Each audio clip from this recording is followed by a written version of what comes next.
الحمد لله رب العالمين والصلاة والسلام على نبينا محمد وعلى آله وصحبه أجمعين.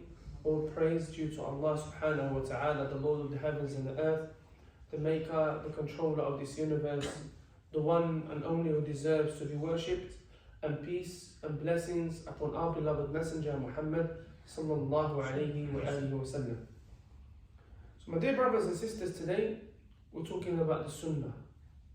The Sunnah is our guide to daily success and happiness, to the success and happiness in dunya and in the akhirah. So number one, we need to understand what is Sunnah. So Sunnah is the sayings, the actions, and the silent approvals of the Messenger sallallahu alayhi wa sallam. So the sayings of the Messenger sallallahu alayhi wa sallam, an example of that, which is a famous hadith, narrated by Umar radiallahu anhu wa arda. He said, قال رسول الله صلى الله عليه وسلم, Rasulullah sallallahu alayhi wa sallam said, إنما الأعمال بالنيات. Actions are according to intentions. فمن كانت هجرته إلى الله ورسوله فهجرته إلى الله ورسوله ومن كانت هجرته إلى دنيا يصيبها أو امرأة ينكحها فهجرته إلى ما هاجر إليه. So meaning, actions are according to intentions. Whatever action what we do is the intention that you have at that moment in time. That's what makes a difference. Obviously we're not here to interpret the hadith, but we're just giving an example of a sunnah, sayings. This is the Rasulullah, this is something that he said. Okay? It's something that he said. Right. So that's one type of sunnah. So sayings of the Messenger, something that he said. Another sunnah is actions. Something that he did. Something that he did. So the Prophet said, Sallu kama ra'aytumuni usalli. Do you salah as you've seen me do my salah. Khudhu anni manasikakum. In Hajj, take the rituals of Hajj from me. Watch how I perform my Hajj. That's how you do your Hajj. This is actions. And then finally, the silent approvals of the Messenger taqreer. Something that he witnessed and he remained silent. He approved. He approved of that action by remaining silent. Because the Prophet ﷺ, he wouldn't remain silent about something that is haram or forbidden. If a Sahabi was doing something wrong, he would tell them on the spot. Why? Because Rasulullah ﷺ, he is legislating on behalf of Allah. I'll give you an example of that. Something that he approved of. In the time of the Prophet ﷺ, when he sent a group of Sahaba to a tribe called Banu Qurayda, because when he migrated from Mecca to Medina, there was 5 tribes that used to live in Medina. There was 2 Arab tribes and 3 Jewish tribes. So the 3 Jewish tribes, Banu Nadir, Banu Qurayda, and Banu Qaynuqa. These are the 3 Jewish tribes that used to live in Medina. And there used to be 2 Arab tribes, which is Al-Aws and Khazraj. So Rasulullah he sent some Sahaba to Banu Qurayda one time, and he said to them, لا يصلين أحدكم العصر إلا في بني قريدة. You do not pray Asr until you get to Banu Qurayda, until you get there. On the way there, some of them, because the time for Asr was about to end and Maghrib time is coming. So some Sahaba said, we have to pray. It's nearly Maghrib, we have to pray Asr. So some of them said, no, Rasulullah he has given us an order, do not pray until you get to Banu Qurayda. We get there by Isha time, by Fajr time. We pray when we get there, because he's given us the order, and we follow him. But the others, he said, no. Allah said, إِنَّ الصَّلَاةَ كَانَتْ عَلَى الْمُؤْمِنِينَ كِتَابًا مَوْقُوتًا. Salah has been prescribed upon the believers in a specific time. So we have to pray on time. So some of them, one group prayed before they got to Banu Qurayda. So they wanted to pray their salah on time. The other group, he said, well, Rasulullah said you do not pray until you get there. So we don't pray until we get there. So when they went to Rasulullah sallallahu alaihi wasallam and told him, he approved of both of them. He didn't say to one of them, oh, you are doing bid'ah, you are doing haram, you're doing bid'ah. Like a lot of people today, they're easy to start judging people and calling them bid'ah, calling them this. And this is the Sahaba, they had differences of opinions, and the Rasulullah is still alive. But they didn't call each other bid'ah, they didn't call each other, you're not up on the straight path, you are this, you are that. No. So this is a silent approval of the Messenger. He approved of an action. Alright, so how many types of sunnah are there?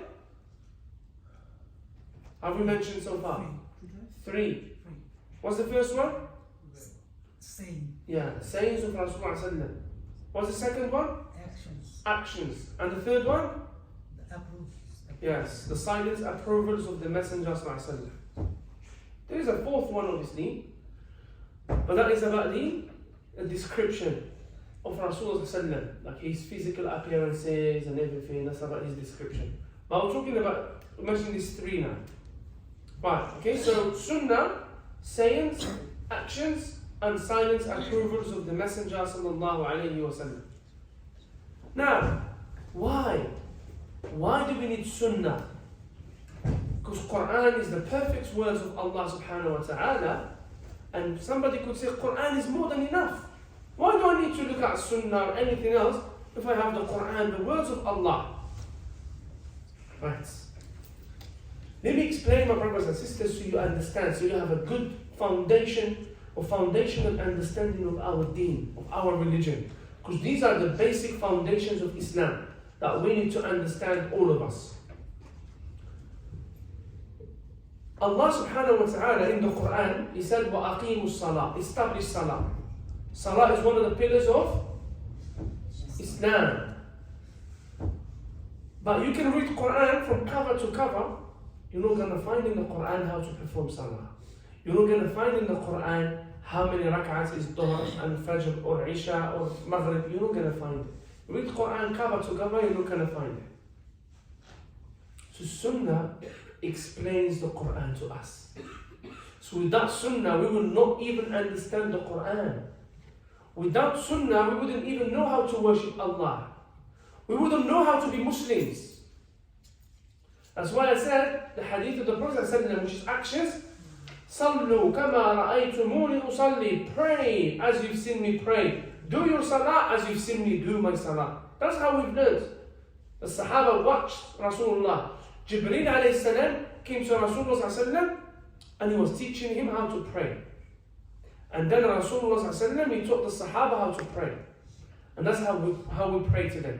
Because there's nowhere in the Quran, how to pray. There isn't. Same thing about Hajj. Yeah, there's a bit of a description about Hajj, but then if you go into the actual rituals of Hajj and everything, in details, there isn't. So that's why our beloved Messenger said, خُذُوا عَنِّي مَنَاسِكَكُمْ. Take the rituals of Hajj from me.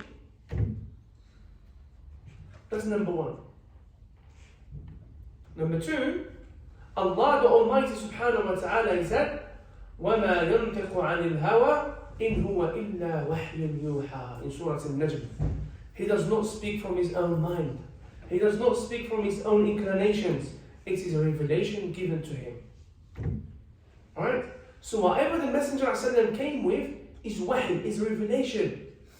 Because Allah the Almighty subhanahu wa ta'ala in the Quran, Allah has promised to preserve the Quran. Allah said, إِنَّا نَحْنُ نَزَّلْنَا الذِّكْرَ وَإِنَّا لَهُ لَحَافِظُونَ. Indeed, we have sent down revelation and we will preserve it, we will protect it. And within revelation, it doesn't mean just the Quran, it means the Sunnah. Okay? That's why we have an authentic tradition for centuries and centuries and centuries. There's an authentic tradition of the Sunnah. That's why you see this hadith is sahih, this hadith is authentic. Why? Because Allah the Almighty has promised to preserve the deen. Because a lot of people today, they try and say, oh, the Sunnah, a lot of it is fabricated, a lot of it is false, a lot of it you can't follow it. No. Because if the Sunnah has been changed, that means the religion has been changed. If the Sunnah explaining the Quran to us, if it's been changed, then everything that we follow about the Quran has been changed. No. So when Allah said, we have indeed sent revelation and we will preserve it includes Quran and Sunnah, both. So Sunnah explains the Quran to us, and Sunnah complements the Quran. You cannot worship Allah based on the Quran only. You cannot worship Allah based on the Sunnah only. You have to worship Allah upon Quran and Sunnah both. So these are the foundations. Why? Remember again. Number one, Allah subhanahu wa ta'ala, He ordered us in the Quran to establish salah wa aqimu salah, but there is no explanation in the Quran in terms of how to do salah, how many times, how to perform, how many rak'ahs is Dhuhr, Asr, Maghrib or Isha. But Sunnah explains that to us.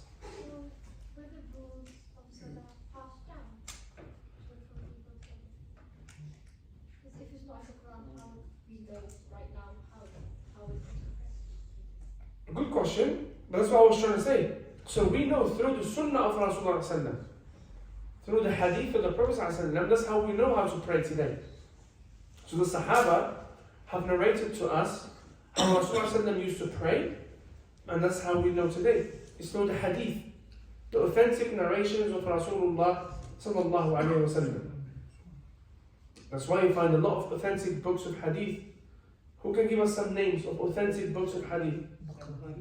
Bukhari, Muslim, Ibn Majah, yeah, Sunan Tirmidhi, Sunan Ibn Majah, yeah, Abi Dawood, and An-Nasa'i. Yes, and obviously there is other books of Hadith. Obviously, there is Muwatta of Imam Malik, also, which is the first book to combine between Hadith and Fiqh. Is the Muwatta of Imam Malik. And obviously there is the Sahih al-Bukhari, Sahih al-Muslim.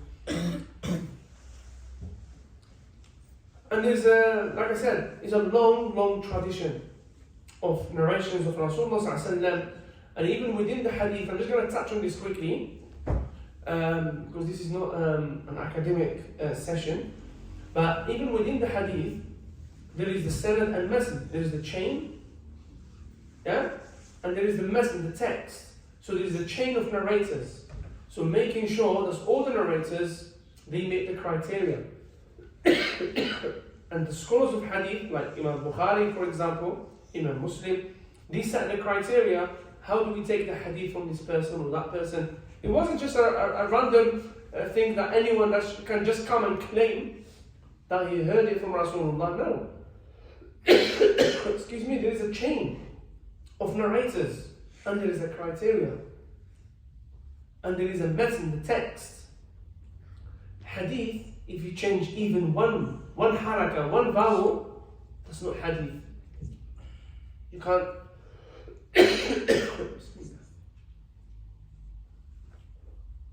you can't claim that is hadith. Can you imagine? Even if you change just how you pronounce one word, you can't claim that is hadith. It has to be exactly, verbatim, word for word, how Rasulullah said it, how he pronounced it, word for word. Then it's considered as a hadith. So, Sunnah is important because Allah the Almighty in the Quran, He said, وَمَا يَنْطِقُ عَنِ الْهَوَىٰ. He does not speak from His own inclinations. إِنْ هُوَ إِلَّا وَحْيٌ يُوحَىٰ. It is a revelation given to Him. So even Sunnah is wahy.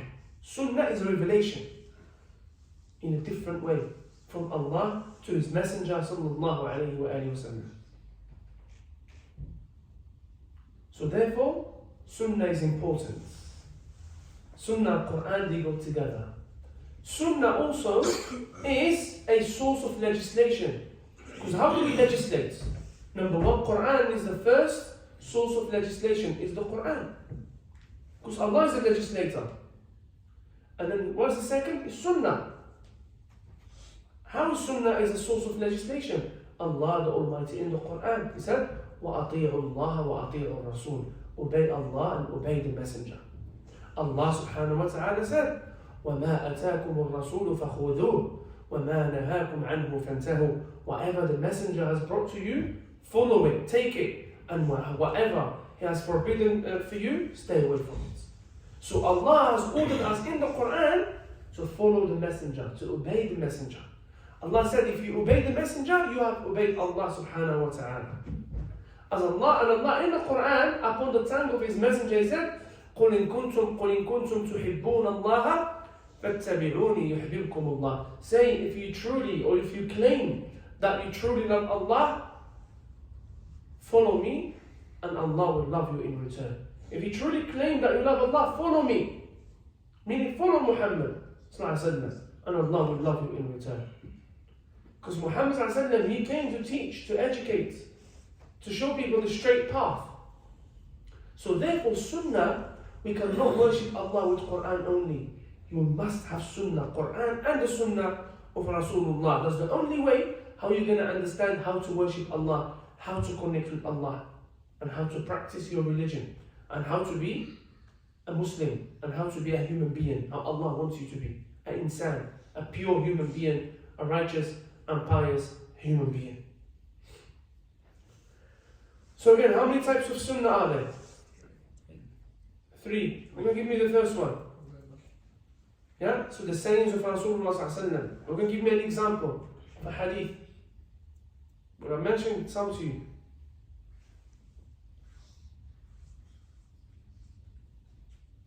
إِنَّمَا الْأَعْمَالُ بِالنِّيَّاتِ. Actions are according to intentions.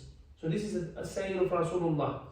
And then the second one is actions. We're going to give me an example of actions. Yeah? So صَلُّوا كَمَا رَأَيْتُمُونِي أُصَلِّي. Do your salah or perform your salah as you've seen me performing my salah. خُذُوا عَنِّي مَنَاسِكَكُمْ. Take the rituals of Hajj from me. So this is actions. You're watching the actions of Rasulullah sallallahu alaihi wasallam. And then the third one, yeah, the silent approvers of the messenger. The example we've given, which is the Sahaba moving to Banu Qurayda, and some of them prayed Asr before, and some of them prayed Asr after they got to Banu Qurayda. And obviously there's a lot of interpretations here of this hadith, which is mentioned in the Sahih al-Bukhari. But obviously the interpretation of the hadith, when Rasulullah said, you do not pray Asr until you get to Banu Qurayda, it means that Rasulullah indirectly was telling them, I want you to get there by Asr time. Meaning, hurry up and get there by Asr time. So instead of saying to them, or putting that burden on them, I want you to get there, you must get there by Asr time, it's indirectly telling them, you do not pray Asr until you get to Bani Qurayza. Meaning, I want you to get there by Asr time. That's what it means. So yeah. Right. So there was a question regarding Salah. Most of the time there was I've been told by some of the scholars, the fellows back in the country, that if I'm not folding my feet like this, so my Salah is not being fulfilled properly. So, and they were saying that this is being told by Rasulullah. Now, I cannot fold the feet like that because it's not comfortable for me, or I cannot do it. I cannot sit like that because if I was sit like this, I will be like little parallel. So, is it the Sunnah, or someone says while you are doing the ruku, so you have to look on the place of sujood, not to your feet or not to your ankles. So, what are the things on that? Okay, I'll answer that question quickly, but obviously we leave the questions after I finish, inshallah. So we were discussing this, so yeah, no, that's fine.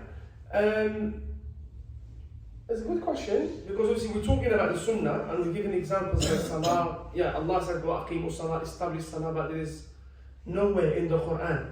You can read it cover to cover, you're not going to find anywhere in the Quran that tells you how many rak'ah is Dhuhr, Asr, or Isha, or when. And also, you wouldn't know in the Quran what is the obligations of Salah, the pillars of Salah, because there's the Sunnahs of Salah. Certain things in Salah, there are Sunnahs. If you don't do them, your Salah is still valid. But there is Fara'id of Salah, there is the obligations of Salah, that if you miss one of them, your Salah is not valid. Now, just to touch on that quickly, if it is a Sunnah of Salah, we're not saying, so we shouldn't be like, it's only a Sunnah, it's fine if I don't have to do it. No, of course not. No one should think like that, no Muslim should even just think about, it's only a Sunnah, I don't have to do it. No. But if you didn't do it, your salah is still valid, your salah still counts. But if it is an obligation of salah and you don't do it, then yeah, your salah is not valid. You have to do your salah again, for example. So yeah. So what you've mentioned obviously is not an obligation of salah, it's one of the sunnahs of salah. If you can do it, yeah, then of course you should do it, or we should do it. But if it's something that you can't do, or somebody, I'm just saying, you got some health problems that you can't do certain things, it's fine. Like somebody who cannot pray standing up, for example, they can sit down. If somebody cannot go to sujood, because they got knees problems or back problems, they can't go to sujood. So when it comes to sujood, they should sit on a chair. But they can stand up, so they stand up, and that's another. Obviously, inshallah, we can do a topic about salah and the obligations and the sunnahs of salah one day. But that's one of the mistakes that some people make. Is they pray sitting on a chair, they can stand up, but from the beginning of salah, they're sitting down. Some people, they can't go to sujood, but they just sit down the whole salah. No, if you can stand up, you must stand up for salah. You must. It's only the action that you cannot do. It's only the action that you are prevented from doing due to your health problems. That's the only action that you are exempt from doing. Otherwise, you must do every action of salah. Especially at the first pillar of salah is what? Is takbiratul ihram. Takbiratul ihram and what? Takbiratul ihrami wal qiyamu laha, and standing up for it. So when you do takbiratul ihram, you must be standing up to do takbiratul ihram. Unless a person is disabled or something, they can't stand up, that's different. Allah said, لا يكلف الله نفسا إلا وسعها. Allah does not burden a soul with something that it cannot bear. But if you can stand up, you must do takbiratul ihram, for example, standing up. And if you can stand up for salah, you have to stand up for salah. If it is only sujood that you cannot do, then when the imam goes to sujood, then you sit on a chair. But I've seen a lot of people, they can stand up, they fine, it's only the sujood, but then the whole salah is sitting in a chair. You just get to that comfort zone, sit comfortably on a chair. It's nice, it's cozy doing salah on a chair. No, subhanallah, this is salah, it's an obligation. So yeah, so if it's a sunnah of salah, of course we should still do it. But if you can't do it due to health problems, then of course, your salah is still valid anyway. Because if you miss a sunnah, it's fine. But I'm just saying, we shouldn't undermine or underestimate the sunnah. Because some people, they think, this is only sunnah. It's only sunnah. It's like, no. What do you mean it's only sunnah? Subhanallah. Even sunnah, we should seek to follow the sunnah of Rasulullah as much as we can. So, I hope that answers the question. So going back inshallah ta'ala, so number one, we're talking about sunnah is the way to success and happiness in dunya and the akhirah. We cannot worship Allah based on the Quran only, we must worship Allah based on the Quran and the sunnah. And we've given examples that sunnah explains the Quran to us. Allah said, وَأَقِيمُوا الصَّلَاةِ, but there is nowhere in the Quran where we learn how to do salah, how many rak'ahs, fajr, dhuhr, asr. We learn from the sunnah. Hajj, the same thing. Fasting, yes, there is a description in the Quran about the sound, but if you want to go to a lot of details of sound, you have to go to Sunnah. So the Sunnah of Rasulullah, that's how you learn. And we said, Allah said in Surah An-Najm, وَمَا يَنْتِقُ عَنِ الْهَوَىٰ إِنْ هُوَ إِلَّا وَحْيٌ يُوحَىٰ. He does not speak from his own mind, from his own inclination, but it is a revelation given to him by Allah the Almighty. So Sunnah is wahy. And when Allah promised to preserve the wahy revelation, it means Quran and Sunnah both. إِنَّا نَحْنُ نَزَّلْنَا الذِّكْرَ وَإِنَّا لَهُ لَحَافِظُونَ. Allah has promised to preserve revelation, and it includes both Quran and Sunnah. Because there is a lot of people today, the enemies of Islam, or some people who claim to be part of the Muslim Ummah, today they say you do not need to follow Sunnah, it's only Quran. And they start, talking about falsifying Imam Bukhari and Imam Muslim, so for people to doubt their religion. Because if you say that all the ahadith of the Imam Bukhari, they fabricated, they're not authentic, that means Islam is not authentic. Because how do we understand Islam? It's through the Sunnah. That's why Allah has preserved both Quran and Sunnah. And Allah ordered us in the Quran. It's an order. It's not a choice. It's an order. Allah said, وَأَطِيعُوا اللَّهَ وَأَطِيعُوا الرَّسُولَ. Obey Allah and the Messenger. It's an order from Allah. It's not a choice. Allah said, وَمَا أَتَاكُمُ الرَّسُولُ فَخُذُوهُ وَمَا نَهَاكُمْ عَنْهُ فَانْتَهُوا. And whatever the Messenger has brought to you, take it, follow it. And whatever He has forbidden for you, stay away from it. So Allah has given that authority to His Messenger sallallahu alaihi wasallam. So His authority was given to Him by Allah, the Almighty, no one else. Allah has given Rasulullah sallallahu alaihi wasallam the authority to legislate. Because of course Allah is a legislator, but Rasulullah sallallahu alaihi wasallam, he does legislate as well. Because Allah has given him the authority to legislate through revelation, through wahy.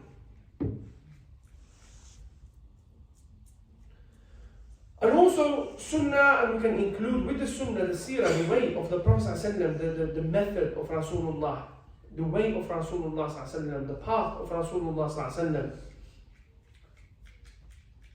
Allah subhanahu wa ta'ala said in Surah Al-Ahzab, لَقَدْ كَانَ لَكُمْ فِي رَسُولِ اللَّهِ أُسْوَةٌ حَسَنَةٌ لِمَنْ كَانَ يَرْجُو اللَّهَ وَالْيَوْمَ الْآخِرَ وَذَكَرَ اللَّهَ كَثِيرًا. Indeed, in the Messenger ﷺ, in Muhammad ﷺ, is an example for you to follow. For those who are seeking the face of Allah, for those who are seeking success on the Day of Judgment, seeking the reward of Allah, in Muhammad ﷺ is an example for you to follow. In every aspect of your life. And that's why Rasulullah sallallahu alaihi wasallam, he was teaching the Sahaba radiallahu anhum in Mecca. He was building the Muslim, the individual person. But in Medina, he was building the Muslim society, the Muslim ummah, the Muslim community. So he was building the insan. He was building the spiritual building of human beings. He was building the aqidah, the belief system. He was building the morality and the good conduct and the characteristics of people. He was building the social elements. So he was building the insan from every aspect of building the human being. And that's why Rasulullah is an example for us. And that's why the way of Rasulullah is the way to success and happiness. There is no other way. There is no other way. No one can claim to have another special way to success and happiness, or to paradise, or to the reward of Allah, other than the way of Rasulullah sallallahu alaihi wasallam. That's the only way. If you follow anything other than the way of Rasulullah, believe me, there is no success, there is no happiness. The three people that came in the time of the Prophet ﷺ, and I think I mentioned this to you before, that one of them said, those people, they were very extreme. He said, oh, I fast and I do not break my fast. The other one said, I pray the whole night, I do not sleep. The other one said, I do not get married to women because I don't get distracted, I just focus on worshipping Allah. So they thought now, they was even beyond the Messenger ﷺ in their worship. Now they are the most righteous and pious on earth. Then Rasulullah ﷺ said, I pray some portions of the night and I sleep. I fast and I break my fast and I marry women. فَمَنْ رَغِبَ عَنْ سُنَّتِي فَلَيْسَ مِنِّي. Whoever doesn't follow my sunnah is not from me. So following the way of Rasulullah, that is the middle path of Rasulullah ﷺ. That's the way of success and happiness. That's the way to the pleasure of Allah, to the reward of Allah subhanahu wa ta'ala, is the way of Muhammad sallallahu alayhi wa alihi wa sallam. Because Allah subhanahu wa ta'ala has chosen him. Allah has favored him to be the best of human beings, the best of mankind, the best worshipper of Allah, the best human being who done ruku' to Allah, the best human being who done sujood to Allah, the best human being who prayed to Allah, the best human being who made dua to Allah, the best human being who recited the book of Allah, the best human being who called to the deen of Allah, the best human being who showed loyalty to Allah, who sacrificed for the sake of Allah, is Rasulullah sallallahu alayhi wa sallam. That's why Allah has favored him. As you know, in the night of Isra al-Mi'raj, he went through the heavens. Before he went through the heavens, He was leading the Salah in Jerusalem. And he was the leader of all the prophets and messengers. They all prayed behind him. And he went beyond. Jibreel alayhi salam was with him. And in every heaven, the gatekeepers, like the security guards or the gatekeepers of every heaven, they will say to Jibreel alayhi salam, who is with you, O Jibreel? He will say, Muhammad. He say, has he been sent as a messenger yet? He say, yes. And then he opened the gates. And then when he saw Prophet Adam alayhi salam said to him, Assalamu alaikum, peace be upon you, a righteous son and a righteous messenger. And he met Isa alayhi salam and Harun alayhi salam in the same heaven. And he said to him, peace be upon you, a righteous brother and a righteous messenger. And he met Idris alayhi salam, same thing, Assalamu alaikum, a righteous brother and a righteous messenger. He met Musa alayhi salam, same thing. Until he met Ibrahim alayhi salam on the seventh heaven, and he said to him the same as Adam alayhi salam, peace be upon you, a righteous son and a righteous messenger. Because Adam, our first father, is who? Is Adam alayhi salam, the father of all of mankind. And our second father is? No? Huh? Is Nuh alayhi salam. And our third father is Ibrahim alayhi salam. And Muhammad sallallahu alayhi wa sallam, obviously he came through the lineage of Ismail alayhi salam. So Ibrahim had how many sons? Ishaq and Ismail alayhi salam. So Ishaq, all the prophets that came after and the messengers came through the lineage of Ishaq alayhi salam. Who's the son of Ishaq?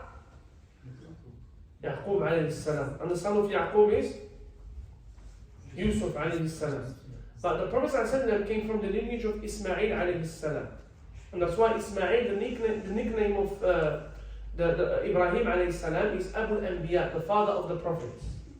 And the nickname of Ismail alayhi salam, Abu al-Arab, the father of the Arabs. But Ismail alayhi salam did not speak Arabic in the beginning. Because when Ibrahim alayhi salam left him in the desert with his mum, when Allah has ordered him to leave them there, and then obviously the water of Zamzam came that time, that's why the Safa and Marwa, because his mum was going from one place to another looking for water. And when she was digging, she got water, the Zamzam, and then there's a tribe called Jurhum from Yemen. These saw birds hovering around or flying over that specific area. At that time, because they used to live in the desert, that was a sign of water. So they came. So the mother of Ismail alayhi salam, she had a deal with them. Right, you can use my water, but you can give me food as an exchange. So a business transaction. So Ismail alayhi salam, he grew up with that tribe of Jurhum from Yemen, and he got married into the tribe of Jurhum. That's how he learned Arabic. And he is called the father of the Arabs, Abu al-Arab. So the Prophet ﷺ came from the lineage of Ismail alayhi salam. So Rasulullah ﷺ, Allah sent him as an example for all of us. And Rasulullah ﷺ was honored and was favored by Allah, and he went through the heavens. Even when Jibreel alayhi salam, when they go to the seventh heaven, and then after that Jibreel could not go beyond. Could not go beyond Sidratul Muntaha. Jibreel is not even allowed to go beyond. Rasulullah ﷺ, he went beyond Sidratul Muntaha, like the final points, the end station of the heavens. Jibreel was not allowed to go any further. But Rasulullah ﷺ did. That's why when Rasulullah ﷺ was asked, did you see Allah? Then Rasulullah ﷺ said, Nurun anna ara. Nurun anna ara. Rasulullah ﷺ said, Allah is Nur. How can I see him? He was Nur. All I saw is Nur. That's why Allah said, Allahu Nuru samawati wal ard. Allah is the Nur of the heavens and the earth. So look how Allah has favored Rasulullah ﷺ, and how Allah has favored me and you to make us from the ummah of Rasulullah ﷺ, to make us from his followers. So therefore, following the sunnah of Rasulullah ﷺ is very important for every Muslim if they want to be a Muslim. If they want to practice Islam, if they want to worship Allah, if they want to go to Jannah, to paradise, they must follow the sunnah, the way of Rasulullah sallallahu alayhi wa alihi wa sallam. Because that is the way. to success and happiness is the way of Rasulullah sallallahu alaihi wasallam. That's the way how to be transformed. That's the way how to live your life. Because Rasulullah, like I said, he was a leader, he was an example for all of us in every aspect of our lives. He was an example for us as a teacher, how he used to teach, as a messenger, how he conveys the message of Allah. So we learn wisdom from Rasulullah sallallahu alaihi wasallam. We learn hikmah, how to call to the deen of Allah, how to conduct yourself with Muslims, with non-Muslims, with your friends, with your family, with your enemies, with the people of righteousness, with the people of sins. Subhanallah, we learn everything from Rasulullah sallallahu alaihi wasallam, how he conducted himself with every human being. Subhanallah. We learn about Rasulullah sallallahu alaihi wasallam how to be a husband, how to be a father, how to be a family member, how to be a leader of your community, of your society, how to be a mediator. Subhanallah, you learn everything from Rasulullah sallallahu alaihi wasallam. You learn from Rasulullah sallallahu alaihi wasallam in his sunnah and his seerah how to face the challenges of life. How to face the challenges of life. If you lost a family member, Rasulullah sallallahu alaihi wasallam lost all his family members. Think. He'd never seen his father. His mother died when he was at the age of 6. And he was in the desert with Ayman, and he had to bury his own mum with Ayman, dig her own grave and bury his own mother at the age of 6. Grandfather Abdul Muttalib died when he was 8. Then he went to Abu Talib, his uncle Abu Talib. He started working as a shepherd. He worked for Khadija radiallahu anha. He got married to a woman, she was 40, he was 25. She'd been married twice before. Both of her husbands died in tribal wars. And yet he got married to Khadija radiallahu anha. And of course, inshallah, one time we'll do seerah sessions and we'll go into more details. But again, it shows you, if you want to get married to someone, what you choose. He has chosen a lady with righteousness and piety. And Khadija again chosen a man who had good manners and good characteristics. Honesty, because of his honesty, because he was trustworthy. So he didn't prioritize dunya, she didn't prioritize looks or dunya, he prioritized mannerisms and purity and righteousness. He lost his wife, Khadija, but even after she died, he was showing loyalty to Khadija radiallahu anha. He lost a lot of family members, like his mother, his father before he was born, grandfather, and then Abu Talib and Khadija. But more than that, he lost his own kids. He used to bury his own kids one after the other. Not just one, not two. How many daughters did he have? What's the names? What's the oldest one? The oldest one is Zainab. And then Ruqayya. And then Kulthum. And then Fatima. What about his sons? What's the first one? Al-Qasim. And that's why his nickname, Abu Al-Qasim. The father of Al-Qasim, Abu Al-Qasim. So Al-Qasim and then Abdullah. And Abdullah has another 2 names. Yes? And Al-Tayyib. Al-Tayyib and Al-Tahir. Yeah, the pure. And then Ibrahim. Is all of them from Khadija? No. So one of them is from Maria. Yeah? And the other ones, 6 of them is from Khadija radiallahu anha. But Ibrahim was from Mary. But they died, all of them in his life, apart from Fatima. She died 6 months after Rasulullah sallallahu alaihi wasallam. But just think, why Allah made him an example for you, made him a leader for you to follow him. Because if you lost your family member, he lost his family members. You lost your daughter, he lost his daughters. You lost your son, he lost his sons. You lost your mother, he lost his mother. You lost your father, he lost his father. You lost your grandfather, he lost his grandfather. You lost your uncle, he lost his uncle. You lost your wife, he lost his wife. You're going through poverty, he's going through poverty. You're an orphan, he was an orphan. Your family members are abusing you, or his family members abused him. Abu Lahab as an example. You can relate to Rasulullah sallallahu alaihi wasallam in every aspect of your life. Believe me. In every aspect of your life, you can find common grounds with Rasulullah sallallahu alaihi wasallam, common factors with Rasulullah sallallahu alaihi wasallam, any aspects of your life. That's why following his way, following his sunnah, following his path, that is the way to success and happiness. is the way of Rasulullah sallallahu alaihi wasallam. سبحانك اللهم وبحمدك أشهد أن لا إله إلا أنت أستغفرك وأتوب إليك. صلى الله وسلم وبارك على نبينا محمد وعلى آله وصحبه أجمعين.